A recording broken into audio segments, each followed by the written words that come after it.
What's up YouTube, and welcome to a brand new season in the world of Pokemon Go, Precious Paths. Now Precious Paths is the 25th season, and we're going to be taking a look at 10 top teams for the GBL season with buffed Mons.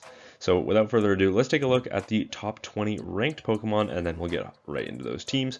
So starting off at the number 1 spot, we've got Galarian Corsola, followed by Azumarill, Gastrodon, Cradily, Shadow Marowak, Bastiodon, and our first newly buffed Pokemon, Shadow Celio, Corviknight, Regular Celio, Stunfisk, Marowak, another buffed Mon, Shield form Aegislash, Shadow Dusknoir, Lickilicky, which is another buffed Mon, both Sableye, which are both buffed this season, Fortress, Spiritomb, which got a buff, Wigglytuff, and Jellicent, which got a buff. So a lot of the Shadow Ball users and some of the Foul Play users rising to the top, as well as a Powder Snow user, so exciting to see those buffs making a difference. But now without further ado, let's hop into 10 top teams. Starting us off at the number 1 spot, we've got Unova Stunfisk, Shadow Celio, and Large Form Gourgeist. Now, if you're unfamiliar with why you want to build the large form over the super Gourgeist, I do have a video explaining on this a couple days back, so go and check out that video for sure. But the idea behind this team is pretty simple. Stunfisk, as a ground, it's weak to ice, water, and grass. It is also weak to ground because it is an electric type. So you've got Celio on the save swap, which can deal with a lot of those issues, but more so the fact that Stunfisk can deal with the weaknesses of Celio. So Celio, it's weak to fighting, it's weak to electric, it's weak to rock. So Stunfisk resists both electric and rock, making a decent core there. And then Gourgeist, as a grass and ghost, also resists fighting and electric. It has super effective coverage into the rocks as well. And the core between these three is really solid. The next team we're going to take a look at is Shield form Aegislash, Shadow Hydreigon, and Quagsire. So the shield form, obviously this graphic is the blade form, but the shield form is immensely bulky. I'm talking Bastiodon level bulk. It now can double up on both Shadow Balls and Gyro Balls before throwing a move. And if you're unfamiliar with the mechanic of this Pokemon, when it throws a move, it transforms into the blade form to do even more meaningful damage. But you don't want to throw right away with this Pokemon because that immediately lowers your defense and stamina. Suddenly you're a very attack weighted Pokemon, so you have to basically overfarm to 2 moves so that you can take the bulk of that damage when you're in that shield form, and then dispense those moves back to back with the blade form. All that is to say that you're weak to fire, you're weak to ghost, you're weak to dark. So what do we have on the save swap? We've got Shadow Hydreigon, which also received a buff this season, getting access to fly. Shadow Hydreigon, of course, resisting all of those weaknesses of the Aegislash. Because it's got that fly coverage, it can function more as a safe swap. You can beat certain fairies like Azumarill. You can beat fighters if they no shield because you have that super effective coverage. So you're at least going to grab a shield in the mid game. And then leaving Aegislash with a shield advantage is just all she wrote. So then you've just got Quagsire in the back just to kind of deal with your ground and your fire weaknesses as well on that Aegislash. The next team we're going to take a look at is pretty similar actually. It's Doublade, the pre-evolution of Aegislash. Doublade, of course, got access to both Shadow Claw and Sacred Sword this season. So a very cool moveset on this Pokemon now. Same exact weaknesses as the Aegislash. So instead, we're going to actually cover it with a little bit of a bulkier Mon because Doublade doesn't have exactly the same stats as the Aegislash. It's more in the 1800 stat product realm. So Azumarill giving that bulk to this team. You're weak to dark and you're weak to fire, so you've got Azumarill, which resists both of those on the save swap, and then you've got Regidrago in the back. Now Regidrago, of course, did get buffed as well this season, given access to Vice Grip. Of course, Dragon Energy did get a nerf, but I do think that the Vice Grip bait will actually be very nice for this Pokemon, and of course it covers the ground weakness of your lead. Not the ground weakness, the fire weakness of your lead. Taking a look at the next team, we've got Dunsparce, Jellicent, and Clefable. Now, Dunsparce was unchanged this season. However, Jellicent and Clefable were both buffed.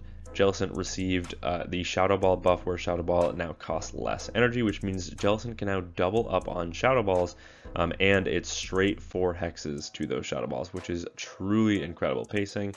And then Clefable got the access to the buffed Meteor Mash this season. Well, it already had access to Meteor Mash, but it got buffed this season, now costing less energy, which means it's just a strict buff. And the core between Jellicent and Clefable is really, really strong. So we've got that core in the back, and then we've got a Pokemon that's pretty neutral into the majority of the meta, besides fighters, but both of your Pokemon in the back can deal with fighters. So I really like the idea behind this core. And it's something that you could probably run to success. The next team we're going to take a look at is Tinkaton, Ludicolo, and Shadow Charizard. Now, Tinkaton, of course, has a fantastic typing as a Fairy and Steel, which means it only has 2 weaknesses, and those weaknesses are Fire and Ground. So pair that with a Ludicolo. Ludicolo, of course, resisting that ground damage as a Grass type, and has super effective coverage with both Weather Ball and Leaf Storm, and then it does have Weather Ball Water for those Fire types that Tinkaton doesn't want to see. And it can also partially deal with the ghosts because it is an Astonish user. So if you end up luring out like a normal type like Furret, or something that like a dark that Ludicolo has resisted fast move pressure on, then Tinkaton is going to clean that up really nice. And then you have Shadow Charizard in the back to sweep. Shadow Charizard, of course, resisting both fire and ground as a fire flying. With that Ember, Blast Burn pacing, it's incredibly good. And I think if we do see an uptick in Blaziken this season, Charizard will have a nice play there. The next team we're going to take a look at is Greninja, Bronzong, and Charjabug. So this is more of an ABC style team. Of course, Greninja as a Water Dark is weak to Electric, it's weak to Fighting, it's weak to Fairy, it's weak to Bug. So we have Bronzong on the safe swap. We'll deal with those fighters because it is a confusion user. It will also deal with the fairies because it is steel. And then you've got that Weather Ball Water for coverage in case you lure out a fire, which is why you have double fire weaknesses in the back. And then you also have a Payback Nuke for coverage, which is in case you lure out something that the Greninja doesn't want to see. You have that exact same water plus dark coverage. So pretty interesting core there. And then of course Bronzong, weak to fire, weak to ground. Then you have Greninja, which resists fire, has super effective coverage in the ground. Likewise with Charjabug in the back, Charjabug resisting both electric and grass of your Pokemon as weaknesses on the lead, also resisting fighting because Charjabug is half bug. So that core is really strong as well. Charjabug also weak to fire and rock, which water on the Water Shuriken and the Hydro Cannon for Greninja, and the Weather Ball Water on Bronzong will hit both of those for super effective damage. The next team we're going to take a look at is Shadow Blaziken, Cradily, and Dartrix. Now, Shadow Blaziken did get buffed this season with Ember, Aurasphere. Ember and Aurasphere already, of course, had Blast Burn. Ember gives it much needed improved pacing, and Aurasphere gives it really strong stab coverage. Cradily, of course, covers the majority of your weaknesses on Blaziken. You're not actually weak to Fairy on the Blaziken, but having an Acid user on the safe swap doesn't hurt, as you are still a fighter, only taking neutral from the Fairy type damage. Then, of course, you do have Rock Tomb for the Flyers, which you're weak to as well, and Grass Knot for the Water and Grounds that you're weak to on the lead. Dartrix is kind of just your closer in this position. It has Brave Bird for that large nuke coverage, and then Seed Bomb for stab, quick bait there, and it once again covers most of the weaknesses of that Blaziken. The next team we're going to take a look at is Galarian Corsola, Hisuian Samurott, and Shadow Abomasnow. So kind of another ABB style team. You have 2 Pokemon weak to Bug and Fighting in the back. Although otherwise their core is pretty decent between the two. Of course, Hisuian Samurott is the focus of this team because it got buffed this season. It now has access to Sacred Sword, which is straight 9 turns to that charge move, and Sacred Sword is a very, very solid charge move. Of course, it is non-stab, but Hisuian Samurott is an extremely glassy Pokemon, so it will still do some meaningful damage. Pair that with an Icy Wind for coverage, and potentially a bait, and then Fury Cutter. Very fast charge move there, and you have a fantastic moveset on this Pokemon. It's still ranked pretty lowly, but it does have a pretty decent win rate against the current meta. Shadow Abomasnow, just trying to cover the weaknesses of the other two Pokemon that they do not cover, and it just can be fantastic in a closing position. Now has access to the buffed Powder Snow this season. Powder Snow and Leafage are now clones of one another, so it really comes down to which typing that you prefer, and I think Powder Snow is definitely the way to go. Next up, we're going to take a look at Kartana, Lickilicky, and Azumarill. Now, Kartana also got a buff this season with access to both Fury Cutter and Sacred Sword. So a double buff for that Kartana, and of course, it has only one weakness as a Grass and Steel, and that is a double weakness to Fire. I mean, this Pokemon is absurdly glassy. It has a 1300 stat product. So we have to pair it with two very bulky Pokemon in the back that can deal with its fire weaknesses. So we have Lickilicky on the safe swap, which also got buffed this season with that Shadow Ball becoming cheaper, and then Azumarill in the back. These two Pokemon in the back can absorb that energy no problem, and they're both very flexible, which is good for Kartana because it's not an extremely flexible Pokemon, but it does have a lot of positive matchups into the top meta. The next team we're going to take a look at, and the final team we're going to take a look at, is Tentacruel, Cetitan, and Pangoro. Now, Tentacruel and Cetitan both got buffed this season. Tentacruel got access to Payback, so now it finally has coverage into the ghost types that it struggled with because Acid was resisted.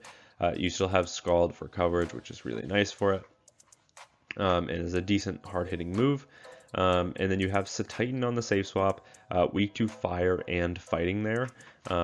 And Rock as well, which is why Tentacruel covers its weaknesses fairly well, because Tentacruel resists fighting, it resists fire, it has super effective coverage into that Rock.